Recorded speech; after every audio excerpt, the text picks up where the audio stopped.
Halo, perkenalkan nama saya Joshua Dylan Stompul. Hari ini saya membuat video ini untuk menjelaskan apa itu analisis lingkungan eksternal, terkhususnya di bidang ekologikal. Tetapi sebelum itu, ada baiknya saya menjelaskan apa itu analisis lingkungan eksternal. Nah, analisis lingkungan eksternal adalah analisis yang dilakukan untuk memulai sebuah usaha di mana kita akan menilai potensi dan ancaman yang akan datang dari usaha yang akan kita buat. Terkhususnya di bidang kali ini, kita akan membahas lingkungan eksternal. Ada beberapa hal yang terdapat di lingkungan eksternal. Yang pertama adalah politik. Nah, apa itu? Politik adalah tindakan pemerintah yang mempengaruhi dari kinerja perusahaan. Bisa dari hukum, bisa dari undang-undang. Yang kedua adalah sosial. Aspek nilai kehidupan masyarakat juga turun mempengaruhi hal ini. Misalnya, apabila suatu perusahaan ayam membuat perusahaan ayam, padahal lingkungan sosial masyarakat di sana tidak suka dengan ayam, maka otomatis perusahaan itu akan memiliki ancaman yang besar. Yang ketiga adalah teknologi. Ya tentu kita tidak jarang mendengar bahwa teknologi juga turut mempengaruhi dari usaha sebuah perusahaan. Yang keempat adalah ekonomi. Nah, ekonomi, segala hal yang berkaitan dengan ekonomi tentu sangat mempengaruhi dari perusahaan. Bisa dari suku nilai bunga, inflasi, dan itu turut mempengaruhi dari profit atau pajak dari perusahaan itu. Baiklah, kali ini yang mau kita bahas lebih dalam adalah ecological. Apa itu ecological? Nah, beberapa dari kita mungkin berpikir ecological ini sama dengan environment. Tetapi sebenarnya dua hal ini sangat berbeda. Kalau kita berbicara environment, kita berbicara hanya soal lingkungan.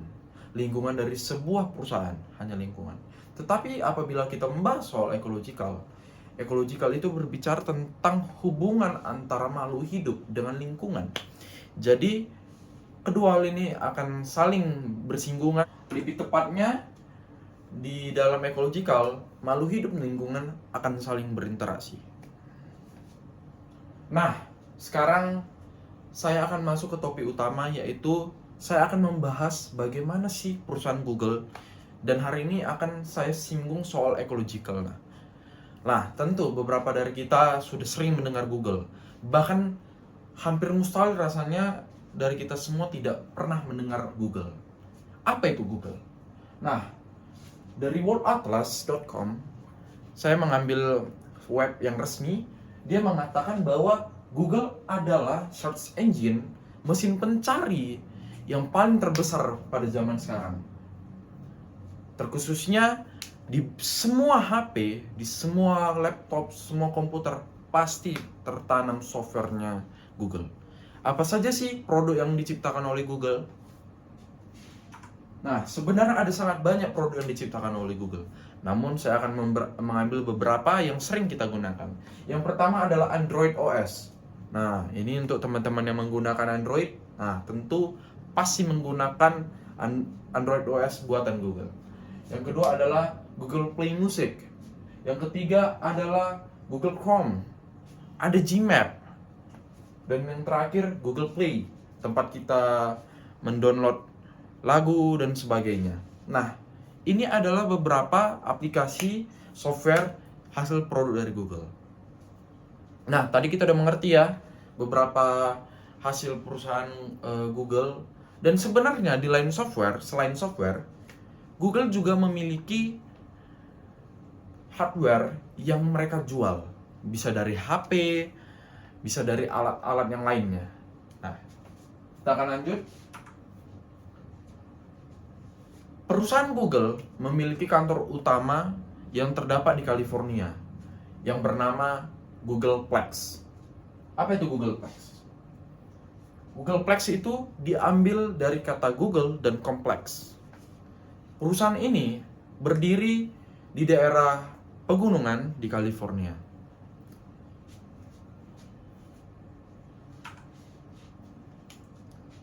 Karena perusahaan ini berdiri di dekat pegunungan, terus di pegunungan, Karena perusahaan ini berdirinya di pegunungan, otomatis mereka memiliki lahan yang sangat luas.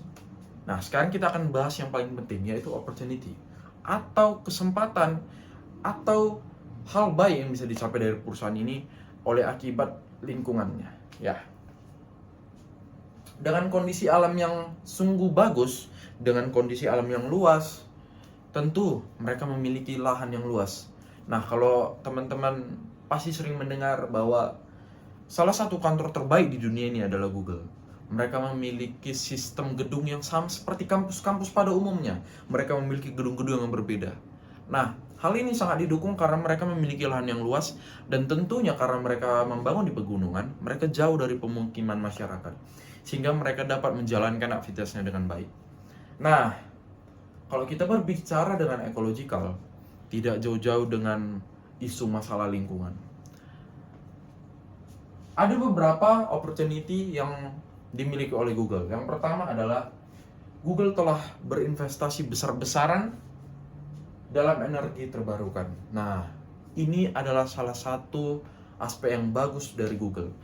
Sejak tahun 2010, mereka sudah mulai mengganti beberapa energi yang mereka gunakan dengan energi terbarukan. Dan pada tahun 2017, 2/3 dari usaha perusahaan mereka sudah bebas dari emisi karbon, dan itu selama 24/7 jam. Jadi mereka sudah aman secara karbon, penggunaan karbon, hasil karbon. Yang kedua adalah inovasi teknologi hijau. Google mengembangkan teknologi yang mendukung keberlanjutan seperti algoritma yang membantu mengoptimalkan penggunaan energi di gedung dan data center. Dan yang terakhir adalah keterlibatan masyarakat. Karena Google memiliki aplikasi yang sangat sering dipakai seperti Google Map. Nah, Google ternyata sudah bisa menyuarakan dari emisi karbon ini, terkhususnya carbon footprint. Mereka bisa menyuarakannya melalui software-software yang mereka miliki, sehingga masyarakat dapat lebih melek terhadap menjaga lingkungan. Nah, tentu di balik opportunity pasti ada ancaman. Yang pertama adalah jejak karbon. Meskipun Google berfokus pada energi terbarukan, operasional pusat data yang besar tetap menghasilkan emisi karbon. Nah, tentu ya, tadi saya sudah bilang bahwa pada tahun 2017, 2/3. Nah, ternyata ada satu lagi, 1/3-nya yang ternyata tetap harus menghasilkan emisi karbon. Nah, tetapi pada tahun 2050, Google sudah mentargetkan bahwa pada tahun 2050 mereka akan melakukan usahanya tanpa menghasilkan emisi karbon sedikit pun. Nah, pengelolaan limbah elektronik, tentu ya, karena mereka memiliki hardware juga, bukan hanya software, ya tentu mereka akan menghasilkan limbah, di mana limbah plastik dan sebagainya. Tetapi sebagian besar produk yang digunakan oleh Google melakukan daur ulang. Jadi plastik yang mereka gunakan pada setiap produk mereka itu adalah hasil daur ulang. Jadi itu adalah beberapa opportunity dan trade dari lingkungan ecological dari Google. Jadi saya harapkan teman-teman dapat mengerti dan memahami. Terima kasih.